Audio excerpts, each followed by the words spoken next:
중국판 스타벅스로 불리며 스타벅스를 따라잡겠다던 중국 루이싱 커피가 결국 투자자들에게 수조 원대 피해만 남긴 채 29일 나스닥에서 상장 폐지됩니다. 루이싱 커피는 26일 자사는 29일 나스닥 거래를 중단하고 상패 신청을 할 예정이라는 성명을 냈습니다. 나스닥의 상장 폐지 통보를 거부하고 청문회를 열려던 계획을 포기한 것입니다.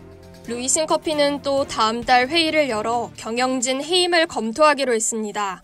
그러나 상장 폐지 후에도 중국 전역 4천여 개 매장 영업은 계속하겠다고 덧붙였습니다.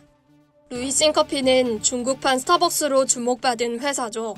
중국의 토종커피 브랜드로 2017년 처음 문을 연 지 2년 만에 나스닥에 상장하며 세계적인 주목을 받았습니다.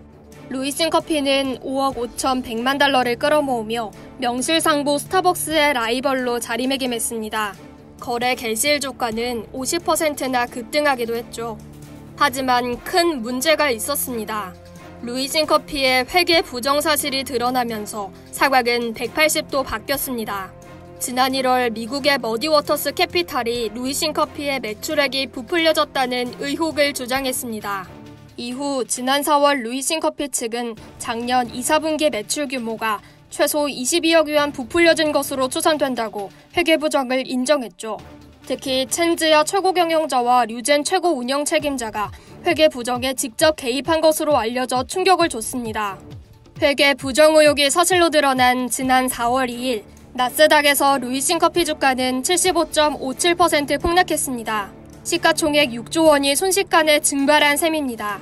지난 4월 7일부터는 거래도 정지됐습니다. 루이싱 커피 사건 이후 중국 기업의 미국 주식시장 진출은 더 어려워졌는데요. 루이싱 커피를 비롯한 중국 기업들의 주가가 상장 이후 과도하게 하락해 투자자들의 손실이 커지고 회계 조작 사건 등이 이어지자 미국이 제도 정비에 나섰기 때문입니다.